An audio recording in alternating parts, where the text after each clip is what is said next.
শ্রদ্ধা কাপুর এবং রাজকুমার রাও অভিনীত হরর ইউনিভার্সের সেই বহুল প্রতীক্ষিত স্ত্রী সিনেমার পার্ট 2 রিলিজ হয়েছে।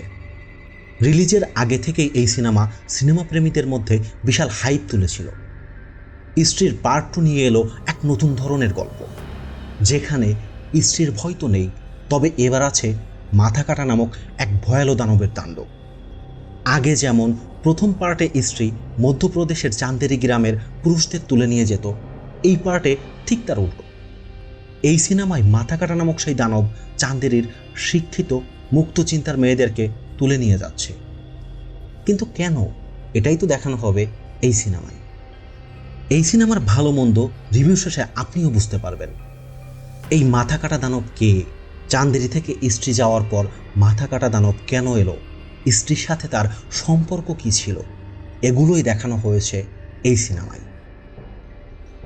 তবে সিনেমার কেন্দ্রীয় চরিত্রে অভিনয় করা আগের সেই 5 জনকেই রাখা হয়েছে, যার মধ্যে শ্রদ্ধা কাপুরের চরিত্রটা এবার খুব মিস্ট্রিয়াসভাবে দেখানো হয়েছে। এই সিনেমার নতুন মুখ তেমন নেই বললেই চলে। তবে তামান্না ভাটিয়াকে এবার নতুন করে রাখা হয়েছে সিনেমার প্লটে একটা টুইস্ট এবং উষ্ণ গান দেখানোর জন্য, যার কারণে সিনেমার প্রেজেন্টেশন আরও সুন্দর হয়েছে, বিশেষ করে তামান্না ভাটিয়ার গানটার জন্য। সিনেমার ফার্স্ট হাফে আপনি মন ভরে হাসতে পারবেন দুর্দান্ত কমেডি স্কেলের জন্য, যেখানে আপনি এক মুহূর্তের জন্য বোর হবেন না। রাজকুমার রাও, পঙ্কজ ত্রিপাঠীর স্ক্রিন প্লেতে হাসতে হাসতে আপনার পেট ব্যথা হয়ে যাবে। তাদের কমেডি টাইমিংকে এত সুন্দরভাবে দৃশ্যায়ন করা হয়েছে, যা প্রথম পার্টের কমেডিকেও হার মানাবে। পঙ্কজ এবং রাও যে জাত অভিনেতা তা আবারও প্রমাণ করলেন এই সিনেমায়। এর সাথে অভিষেক ব্যানার্জি ও অপরশক্তি খুরানার অভিনয় স্কেল, কমেডি সিকোয়েন্স, ছোট ছোট ডায়ালগ এবং নানা অঙ্গভঙ্গি সিনেমাকে নিয়ে গেছে তার পূর্ণতার শিখরে। ফার্স্ট হাফে হাসলেও সেকেন্ড হাফের কিছু প্লট আপনাকে ভয় ধরিয়ে দেবে। সেকেন্ড হাফে সিনেমা মোড় নেয় সিরিয়াস ঘটনার দিকে।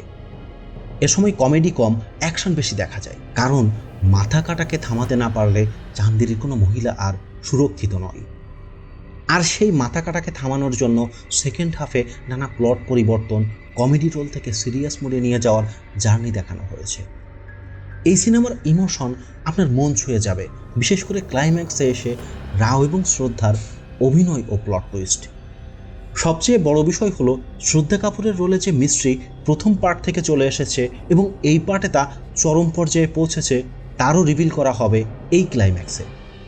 তবে এই সিনেমার সেকেন্ড হাফের একটা বড় অংশ এবং গুরুত্বপূর্ণ পার্ট হলো ভিএফএক্স। সিনেমায় সেই ভিএফএক্সের কাজ খুব আনাড়িহাতে করা হয়েছে।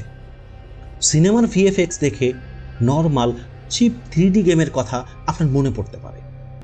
এ ধরনের সিনেমাতে ভিএফএক্সের কাজটা আরও সুন্দরভাবে করা উচিত ছিল। তবে এখানে চোখের শান্তি না পেলেও মনের শান্তি পাবেন কাহিনীর উপর নির্ভর করে। সবশেষে এই সিনেমার অ্যাকশন দৃশ্যে ক্যামিও হিসেবে দেখতে পাবেন ভেড়িয়া রূপে বরুণ ধাওয়ানকে। তবে তার রোলটাও খুব সীমিত আকারে দেখানো হয়েছে।